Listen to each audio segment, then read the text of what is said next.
Hello and welcome to our latest Gemini Rogues video. As you can see, this is not Kozo 5 playing, it is Radinko 245. I got it out, sweet.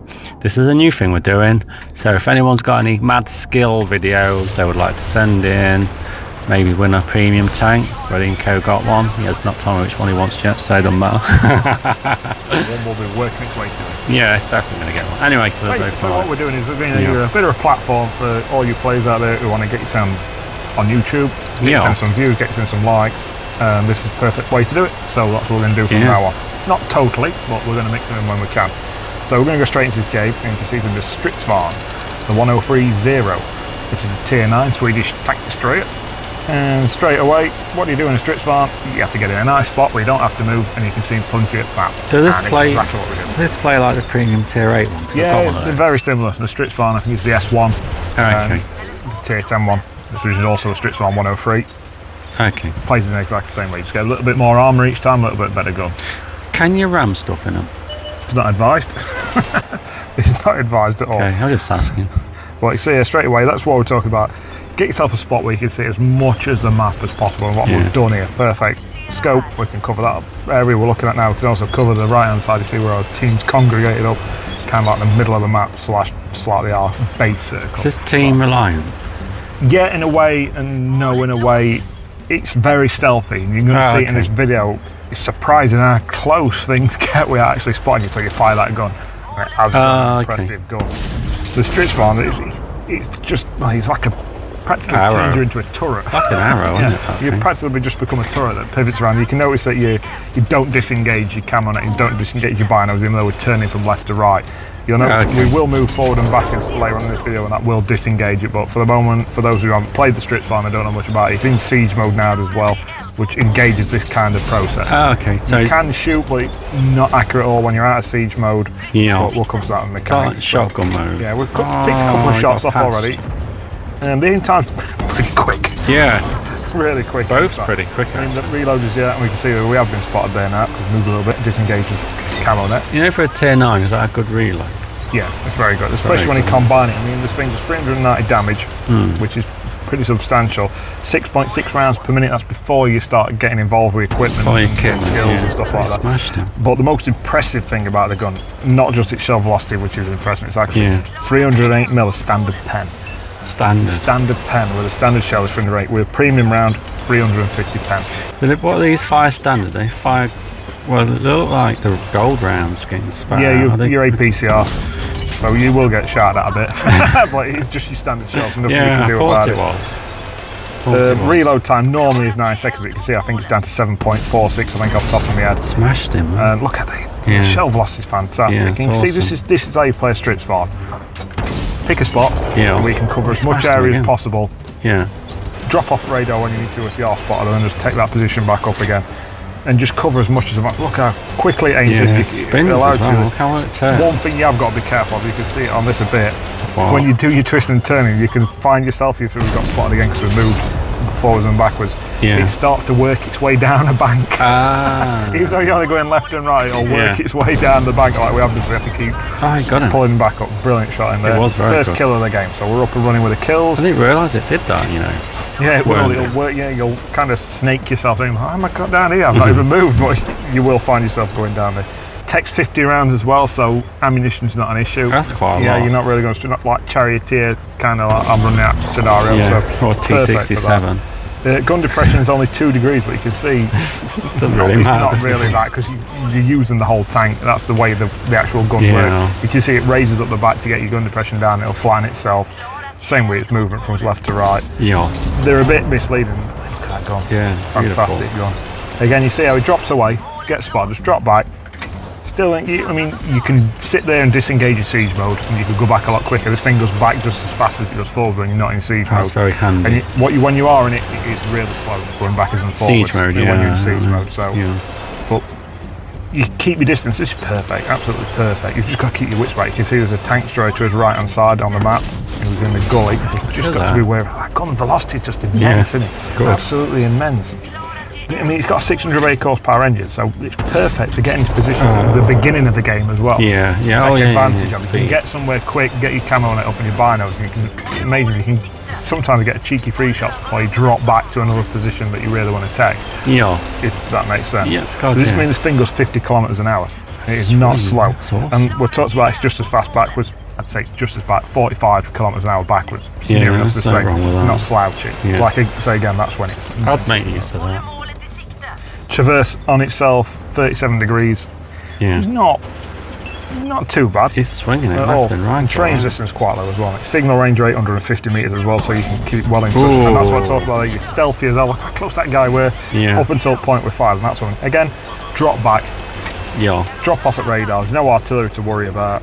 Yeah. Arty is a big problem in a Stridsvagn. Oh, we're losing at this point. Yeah, we're up against it here now at this point. I mean, it's not blessed with armour, but it is. It's a really weird combination. It's angled that brilliantly. Yeah. That it just works. I mean, you're talking. Look at that again. Its thickest armour's like 60mm on this tank, but don't think you're impenetrable.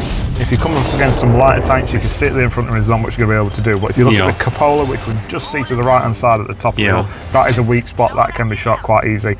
If not, mainly your Russian heavies will have a field day. With 120mm gun and above, you'll also override the armour. So it'll just go straight through. So you haven't really got to look for a weak spot, you'll just overpen it. So be wary of Russian heavies and the equivalent size guns, 120mm plus. Can we not just say big guns? Yeah, technically. what tank got that? We got unlucky there. That really could have got in there. It is tracked, but not tracking.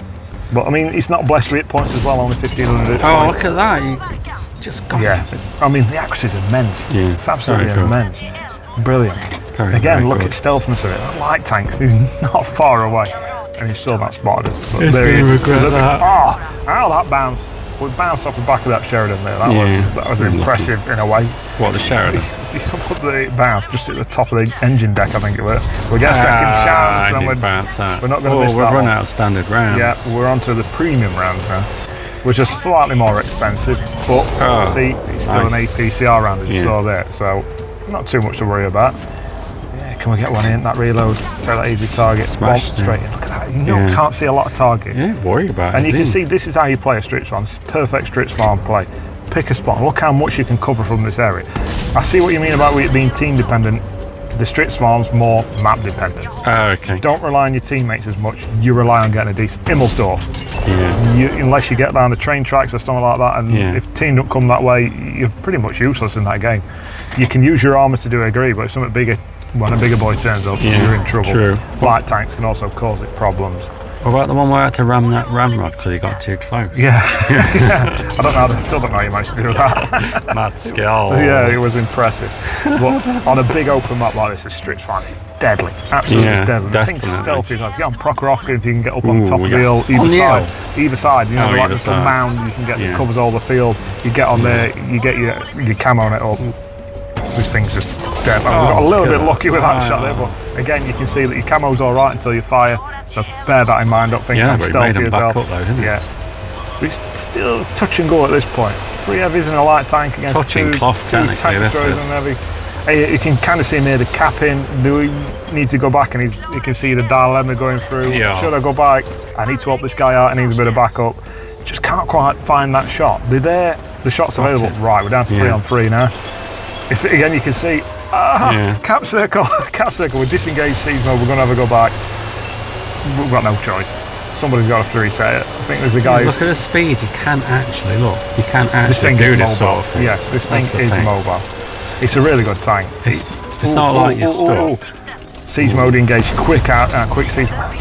Take a shot, snap a shot. One. Spotted again, you can see that when you do fire you can get spotted quite easy. Not much, I mean Kestring's not overly perfect for it. If you can get sit in a bush or something like that, mat with foliage on, it's a little bit better. There's not many on here. No, that's what I mean. Many bushes. I mean, we've got quite lucky that the guy, whoever's capping, ain't got any shots on to us where we're sat, but we're repositioning again. We've come back to where we've already had them shots. We know we can get shots from this point. So we're just going to go back and we're going to get shots from there.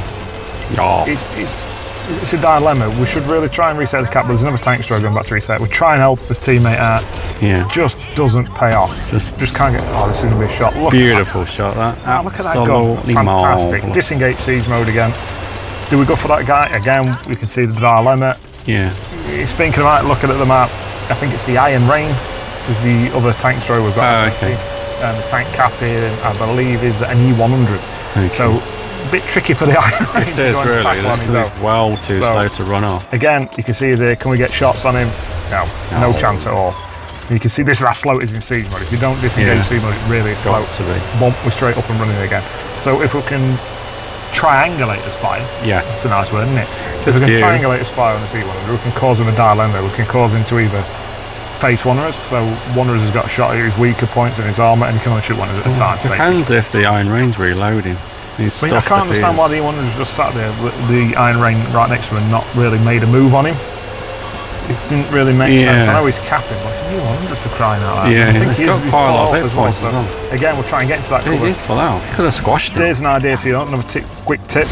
Get into cover, engage your siege mode, and then pop out. It didn't quite work for us. He tried to sneak a shot through, but it is a tip. It does help. There's that quick that gun gets in. Straight aimed in, accurate as hell, pens everything. Probably one of the best guns on the game for all-round ability. Fantastic gun. I'd like to say thank you to the Iron Rain player for distracting the E100. He's done his best there, to be fair. Just lucky we got that in outside that turret. If it had been angled a little bit more, then that's what that E100 could have done that. Yeah, ages ago. A good minute ago. Yeah. And how unlucky. You can see there the oh my god. But he's got a big old reload on that E100. He's going to win. And just get it in there. Now we're down to 1-on-1. And he's behind us as well. So it's only a tier 8 Ho-Ho. He's firing heat rounds. We haven't really got to worry about heat rounds in this. That Ho-Ho should really be firing HE if he's got any kind of out about him. If not, he's trying to hit that cupola just for his right hand side we're talking about. Well, the fire rate of the Stridsvagn is just going to rip him to pieces. That's good. And the fact that we've only got premium rounds with 350mm a pen, you'd think it'd go through every time, but it bounces there. You said this wouldn't struggle with ammo. Look how many he's got left. Yeah. Have you seen how much damage he's got? Well, yeah. You know you've had a good game if you get down to this. Yeah, if you'd been in a charioteer or something like that, you'd have run out a long time. Wow, that's no good, isn't it? So, just a brilliant game. We're talking well over 9,000 damage here now. This is for a Radley. There we go. Finish him off. You're not really going to struggle with 350mm pen. Brilliant game. Fantastic. Very, very good game. And remember, before the screen comes up where it's loaded, if you've got any replays you want to send in, we'll give you something for them. Don't think we're just going to snaffle them. We'll give you credit for them as well. And just send them in. Anything. If it's a quick, crazy clip or something proper random happening. If it's a fantastic, awesome game like this with over 9,500 damage. Free marked it as well. Yeah. Pretty much everything. You can see there it's block 4,200 as well. Some mad skills on that, isn't there? Brilliant. 28 penetrating shots. Very nice. What was his name again? It was... it defeats me. Radinko 245. Yeah, sorry, I was trying to find it. I thought you were going to get it any second. But I couldn't see it. Couldn't see it on the tiny screen, man. Yes, thank you very much for sending the clips in. Don't forget what Killers05 just said. If you send one in, we use it. We'll try and send you some if we've got anything left. And that's it then, people. Laters.